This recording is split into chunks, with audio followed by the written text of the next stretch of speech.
แต่ว่าเฮาบ่ทันได้แล้วเนาะตัดออกจากกลางแต่ว่าหาสิตัดมื้อนี้แหละถ้าว่าแล้วเฮาก็สิได้ปั่นเลยมื้อนี้เนาะสบายดีแล้วก็สวัสดีพ่อแม่พี่น้องหมดสุขุสุคนเนาะมื้อนี้พี่น้องเฮาก็สิมาตัดมันเนาะออกจากกลางมาเนาะเมื่อวานนี้แต่ว่าเฮาลกแล้วเนาะแต่ว่ามื้อนี้เฮาก็ตัดออกจากกลางแต่ว่าแล้วก็เฮาสิได้ปั่นเลยเนาะไปเบิ่งกันเลยนี่พี่น้องแต่ว่าเฮาบ่ทันได้แล้วเนาะตัดออกจากกลางแต่ว่าหาสิตัดมื้อนี้แหละถ้าว่าแล้วเฮาก็สิได้ปั่นเลยมื้อนี้เนาะบ่หลายพี่น้องปีกายนี่ส่วนตัวนี้หลายแต่ว่าปีนี้บ่หลาย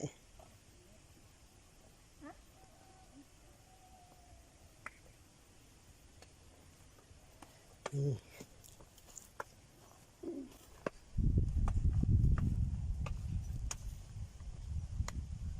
บ่หลายปานใด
อนนี้เราก็ตัดทันได้แล้วนะพี่น้องเพราะว่าตัดแต่เช้าเนาะแต่ว่ายังไม่ทันแล้วเนาะยังน้อยหนึงนะพี่น้องตัดออกจากกลางมาเนาะยังน้อยหนึงเราก็จะได้พักผ่อนกันนะพี่น้องกินข้าวก่อนพักผ่อนเที่ยงเนาะหลังจากกินข้าวแล้วเราก็มาตัดต่อเนาะคันมาบกคำเราก็สิได้สีเลยเนาะวันนี้เนาะไปพี่น้องพักผ่อนก่อนบัดนี้ยังบ่แล้วยังหน่อยหนึง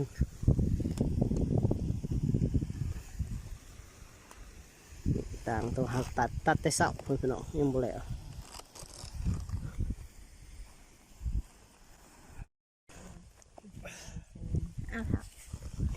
ปิ้งปลานิ่ม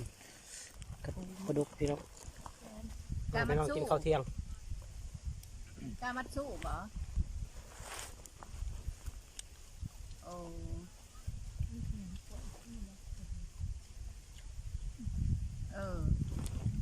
พอให้มันคือแบบอะไรโอ้เห็นอีกที บ่ก็เลยเข้ากองวายให้เยอะ แพงแล้วหมูขายต่อวันนั้นจะสิจาง กินข้าวเที่ยงพี่น้องกินปลานิ่ม มีเงินก่อนกินพันข้าวปุ้นกินข้าวเที่ยงไปนะ ตัดพื้นตัดรั้วนี่นะ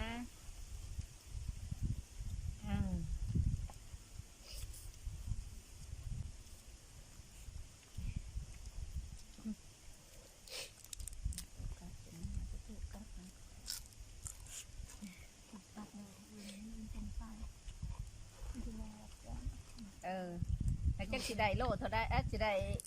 เล็กโลแล้ว จะสอบมาทางนี้เดือนแต่ครั้ง เอาพี่น้องข้าวปุ้น มีเดือนจ้า อันนั้น เนี่ยผิดก่อนจ้ะ เป็นในเราเนี่ยเป็นเราไม่ห้าเขาเนี่ย กินข้าวก็แล้วบัดนี้กินข้าวเที่ยงเนาะพี่น้องเราก็พักผ่อนจักหน่อยเนาะ1 โมง 2 โมงเราก็ลงเฮ็ดเวียกต่อบัดนี้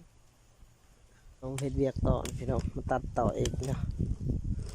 ตัดมื้อเช้านี่บ่แล้วตัดเนาะตอนแรกเนาะเช้านี่บ่แล้วซั่นพี่น้อง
ก็แล้วเนาะพี่น้องหากก็แล้วตัดเนาะตัดแต่เช้านี่พี่น้องหากก็แล้วตัดออกจากกลางเนาะแต่ว่าเฮาสิปั้นมื้อนี้แต่ว่าเฮาก็คือสิบ่ทันนะเด้อพี่น้องเพราะว่าเฮาก็บ่มีคนนะบ่มีคนตักนะเพราะว่าคันว่าคนก็บ่หลายเนาะ2-3คนเลยพี่น้องอาจสิบ่แล้วเนาะมื้ออื่นเช้าพุ่นแหล้วเฮาจะได้ปั้นต่อเนาะวันนี้เนาะพี่น้องเฮาก็สิได้กลับกันเนาะค่ำเลยเนาะพี่น้องเฮาก็บ่ได้ปั้นเนาะมื้อนี้เนาะมื้ออื่นเช้าพุ่นแหล้วเฮาจะได้ปั้นเนาะพี่น้องวิดีโอนี้เอาไว้ช่ำนี้ก่อนเนาะพี่น้องฝากพี่น้องกดไลค์กดแชร์กดติดตามเนาะพี่น้องกดแจ้งเตือนเนาะเพื่อเป็นกำลังใจให้บ่าวเกมวันนี้เฮ็ดคลิปต่อไปเนาะบ๊ายบาย